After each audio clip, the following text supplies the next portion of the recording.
Ayan, good morning! Taong 1999 nang unang sumahimpapawid ang unang hirit sa telebisyon. Dapat bang magdala ng baril ang mga Santa Caps? Una-una sa tiyan, medyo hawig, pero hanggang doon lang sana. Isa sa mga original o OG hosts ng programa, si Igan Arnold Clavio. Mamaya maghihintay pa tayo, magbabalik po ang Unang Hirit! Okay, mga Balikan natin yung first time na inoffer sa iyo yung itong programang ito. Kasi bago yon, you were a hard-hitting journalist. Talagang nasa labas, field, Brigada 7, ganyan. Nagraradyo ka. Tapos biglang light, morning show. Na-weirdohan ka ba nung Hindi naman, in-offer kasi yun sa'yo? din ang style ko sa pagre-report eh. Sinahaluan ko Magkasama ng- pa tayo sa emergency, ano ba? Emergency. Oo. Pero pagdating sa DCWB, pag Mabiru ka eh. komentaryo, sinasamahan ko siya. Kasi parang, ang ano ko, Carino Brutal yun eh. Yung bang matatawa ka na hindi mo alam ikaw na pala yung...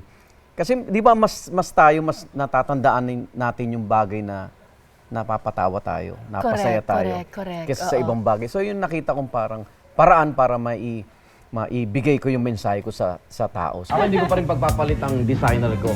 Siguro Pero sa aming mga viewers, Ali, parang Ali refreshing yon.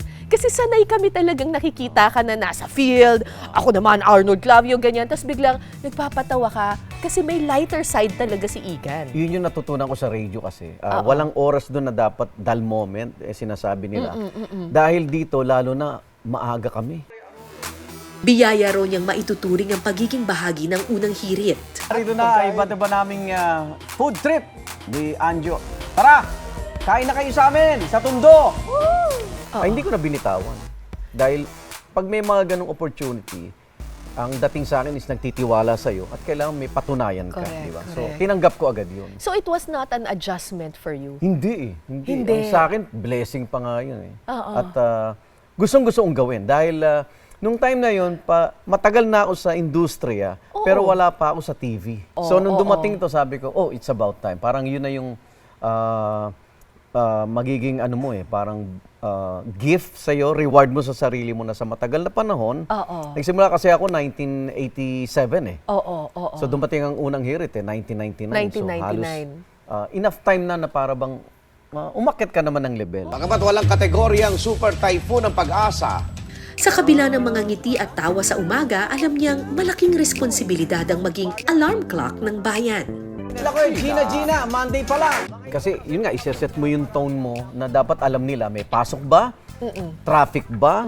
Tapos, syempre, pipilitin mo na maging buhay yung show na hindi nila alam na ikaw pala ay kulang na sa tulog, may ginawa ka rin the previous dahil sa mga coverage din. Kaya regular yung pagsasabi namin ng oras, regular yung pagsasabi namin na traffic sa ganitong lugar.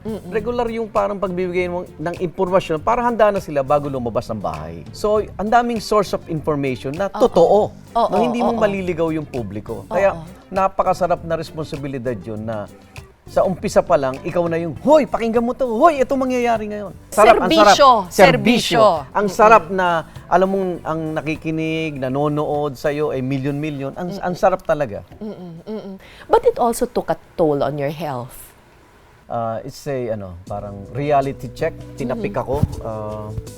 Magsi-60 na ako next year. Eto nga, nung nangyari yun, yung mga doktor na tumingin sa akin is unang hirit fans din. So alam nila, for 25 years, napapanood nila at napapanood din nila ako saksi.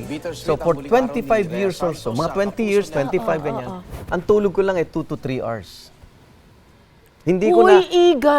hindi ko na, Delikado yes, yun. hindi ko, Dalawang oras lang ang tulog 2 to 3 mo. hours. Kasi di ba matatapos ang saksi ng bago mag-midnight, hindi ka pa agad makakatulog nun kasi mataas pa adrenaline mo nun. So, dinidisiplina ko yung sarili ko na by 1 a.m. makatulog na ako. Pero gigising ka na ulit. Gigisingin nila ako ng 4:30. So, minsan makakatulog ka 2 a.m. So, dire-diretso na yun. So, for so long, ganon. And, inabot na yung edad ko. Akala ko bata pa ako eh. So, inabot na yung edad na sabi ng doktor, may isa kang hindi nabantayan na walang gamot, walang cure. Ano po yun? Edad. Igan, matanda ka na. And dito sa unang hirit, hindi mo mararamdamang matanda ka na. Lalo na pag may mga bago ang kasamang bata rito. Pero sa halip na tumigil sa pagtatrabaho, naging inspirasyon pa ito ni Igan para ipagpatuloy ang kanyang tungkulin bilang mamamahayag. Mahirap yun sa ospital ka lang nakaganyan ka. Sa bahay, hindi pa ako nakakalakad talaga nun. So, dun sa rehabilitation tsaka therapy period ko, mindset ko na kailangan paikliin ko yun. So, in 3 months, naging matagumpay ako doon. Kaya agad Kasi gusto mo talagang gusto bumalik. ko talaga. Iba yung serbisyong tsaka yung mga nagdasal. Gusto kong bigyan ng pagkakataong pasalamatan yun. Ang nangyaring medical emergency kay Igan nagsilbi ring aral sa mga tao sa kanyang paligid. At ang isa sa mga naipamana ko, ayan, may BP station na kami ngayon.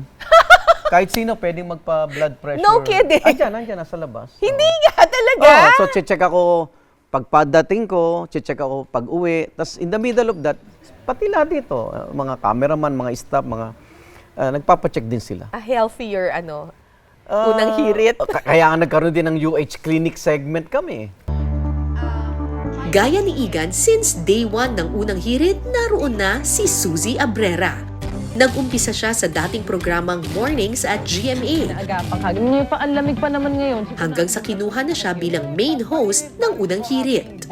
Natatandaan mo pa ba yung unang beses na kinuha ka for unang hirit? Kasi natatandaan ko prior to being on GMA, 'di ba? Sporty ka. Oo, game plan. English ka kaya. Ano ba? Yung cameraman namin yan, si Nene eh. Hoy, English ka. English. Englishera to. English. Oo. As in, sabi sa akin ni Bejones, marunong ka ba magtagalog? Oo. Oo naman. Sabi niya, kasi but game plan is in English? Sabi ko, yes, because it's an English show. So, syempre, Correct. nag-i-English ako. Pero Correct. deep inside, Tagalog talaga yung pagkatao ko. So, ang una kong job dito sa GMA ay newscaster sa mornings at GMA. Unang hirit din ang naging saksi sa mga importanteng bahagi ng buhay ni Mars Suzy. Malaki ang pinagbago na rin ang buhay mo because of unang hirit. Oo. As in, kinalakihan ko na to. Dito na ako nag-mature, dito na ako tumanda.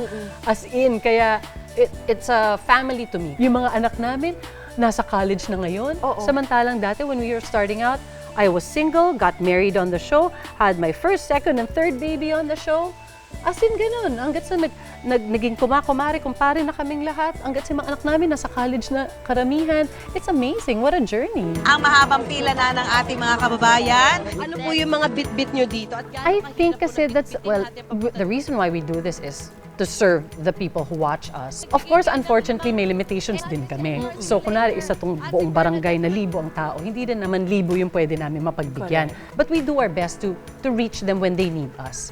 And they feel so grateful kasi, sabi ko nga, minsan yung, I think, ano ba yung service ko dito? Pero kahit anong kalunos-lunos na sitwasyon na meron sila, inuuna nila yung nagpapapicture. May mga charge ang cellphone. Mag-picture talaga. At tapos naisip ko, ito na yung part ng happiness na pwede naming maibigay sa kanila. Kaya I take that as part of my service to them. Kasi hindi naman kailangan big thing yung pagtulong. Pwede namang small things, totoo. the little things.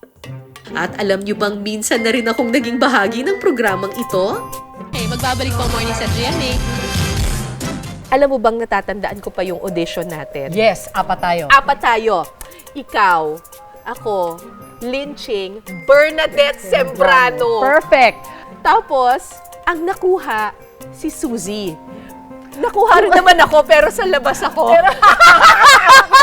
Nakuha Segment ka, ko. Oo, segment. binigyan nila ako ng segment sa mga barangay. Oo. Para sabi ko, oo nga, pang barangay talaga ako eh. Barangay beauty Na ko. eventually, lahat naman kami ay nagbarangay na rin dito. Correct, correct. Oh, hey guys! Kinakakilalang festival sa Nagsimula ako 25 years ago. When the show started, siguro they were already in by mga 3 months running na sila or more than that. Basta not more than half a year. They were already running. Okay, meron ng unang hirit. Nagkaroon ng, one of their hosts had to take a leave. So si Neil, who was a producer at that time, asked me to pinch hit ako.